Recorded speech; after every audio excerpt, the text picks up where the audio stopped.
আজ থেকেই মাটি কামড়ে খড়গপুরে প্রচার একটি ফর্মালিটি। আমি সারা বছর মানুষের সঙ্গে যোগাযোগ করায় বিশ্বাসী। সামাজিক অনুষ্ঠান, পূজা পাঠে আমি থাকি। ওখানে শয়ে শয়ে মন্দির। আজ 3টে মন্দিরে যাব। আমি সভা সমিতি ভাষণ দেই না।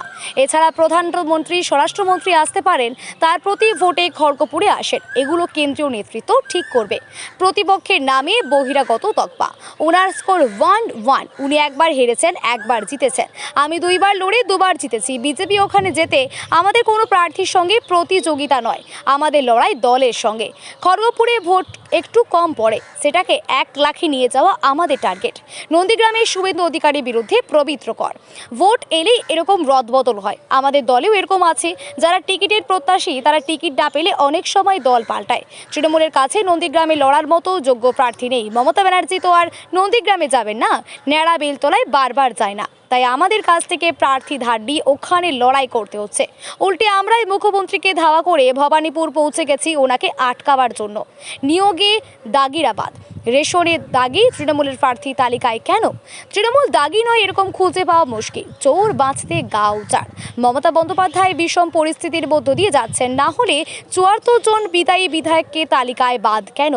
আগে যাকে তাকে দাঁড় করিয়ে বলতেন আমি 294টা আসনে প্রার্থী, সেই দিন চলে গেছে। এখন নিজেকে আর সততার প্রতীক বলতে পারেন না।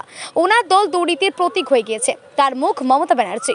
উনি কার বিরুদ্ধে লড়বেন সেটাই বুঝতে পারছেন না। কমিশনের বিরুদ্ধে লড়বেন, আদালতের বিরুদ্ধে লড়বেন, কেন্দ্রীয় বাহিনীর বিরুদ্ধে লড়বেন। পরিস্থিতি খুবই খারাপ, পরিবর্তন হবেই। স্বপ্না বর্মন প্রার্থী হতেই উত্তরবঙ্গে তৃণমূলে অসন্তোষ। এটা কি বিজেপির অ্যাডভান্টেজ? উত্তর, এমনিতেই বিজেপির অ্যাডভান্টেজ আছে। আমরা ওখানে লাগাতার জিতেছি। উত্তরে এবার আমরা 40 থেকে 45টা সিট পাবো। নির্বাচন প্রচার তো একটা ফর্মালিটি। আমি সারা বছরই খড়গপুরে বিশেষ করে ঘুরে ঘুরে পাড়ায় পাড়ায় চা চক্র করি, দেখা করি, লোকের সঙ্গে যোগাযোগ রাখি। সামাজিক অনুষ্ঠান, পূজা পাঠে যাই। ওখানে শত শত মন্দির, বিভিন্ন ভাষাভাষীর মন্দির, সারা বছর কিছু কিছু অনুষ্ঠান থাকে মন্দিরে। আজকে যেমন 3টে মন্দিরের প্রোগ্রামে যাব, সেজন্য এর মাধ্যমে সবসময় সবার সঙ্গে জীবন্ত সম্পর্ক থাকেই। তো নির্বাচন একটা আলাদা আঙ্গিক, উৎসবের মুডে আমরা করি। সেজন্য আজকে যেমন র্যালি হবে, সেরকম প্রচারও শুরু হবে। আমি কখনো সভা সমিতি করি না খড়গপুরে, কখনো খড়গপুরে ভাষণও দিই না।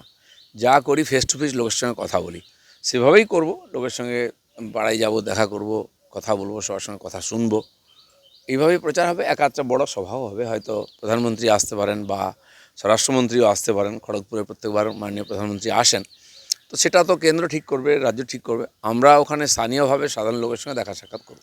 আপনার প্রতিপক্ষ যিনি প্রার্থী তৃণমূল কংগ্রেস কালকে যার নাম ঘোষণা করেছে, তার নামে ইতিমধ্যে একটা বহিরাগত তকমা পড়েছে এবং সেখানে দলেরই একটা অংশ তারা বলছে যে এই বহিরাগত প্রার্থী কেন খড়গপুরে কি ভূমিপুত্রের অভাব ঘটিয়েছে? না, বহিরাগত নয় তো, ওখানকারই চেয়ারম্যান ছিল পুরনো। একবার ওনার স্কোর হচ্ছে 1+1, একবার হেরেছেন, একবার জিতেছেন। আমি 2বার লড়ে 2বার জিতেছি ওখানে। তো যাই হোক, গত ইলেকশনে তিনি হেরেছিলেন। বিজেপি ওখানে সবসময়ই জেতে। আমাদের তো অন্য পার্টির সঙ্গে বা ক্যান্ডিডেটের সঙ্গে কম্পিটিশন নেই। আমাদের লড়াই বিজেপির সঙ্গে। গতবারের যে আমাদের ভোট ছিল, হাইয়েস্ট ভোট প্রায় 90,000 91,000 আমি পেয়েছিলাম লোকসভার সময়। খড়গপুরে ভোটার কম, ভোট কম পড়ে একটু, সেটাকে 1 লাখের উপরে নিয়ে যাওয়া টোটাল ভোটটাকে, এটা আমাদের টার্গেট আছে। নন্দীগ্রামে একজন ক্যারেক্টার, তার নাম পবিত্র কর, যিনি গতকাল সকাল 11টা পর্যন্ত বিজেপি ছিলেন। বাড়িতে বিজেপির পতাকাও ছিল, ধরা পড়েছে ক্যামেরায়। তারপর হঠাৎ করে 12টা থেকে বিজেপির পতাকা একটু একটু করে সরতে শুরু করে। তারপর কোলাকুলির একটা ভিডিও অভিষেকের সঙ্গে ভাইরাল হয় এবং তারপর দেখা যায় তিনি শুভেন্দু অধিকারীর বিরুদ্ধে নন্দীগ্রামের তৃণমূলের প্রার্থী। না দেখুন, ইলেকশন এলেই অনেক এরকম অদল বদল হয়। আমাদের পার্টিতেও আছেন, কাল পর্যন্ত টিএমসি ছিলেন, আজকে প্রার্থী হয়েছেন, এরকমও আছে। এর আগের বারে তো বেশি ছিল, এবার একটু আমরা কম করেছি। বহু লোক লাইনে আছেন ভোটে টিকিট নেওয়ার জন্য। যারা টিকিট পাননি তারা আবার যোগাযোগ করছেন কাল থেকে ডিক্লেয়ার হওয়ার পরে। এটা চলতেই থাকে। হ্যাঁ, টিএমসির কাছে হয়তো কোনো যোগ্য প্রার্থী নেই নন্দীগ্রামে লড়ার মতো। মুখ্যমন্ত্রী তো আর যাবেন না, একবার গিয়ে নেড়া বেলতলায় বারবার যায় না। তো সেই জন্য ওখানে আমাদের কাছ থেকে ধার নিয়ে লড়াতে হয়েছে ওদেরকে।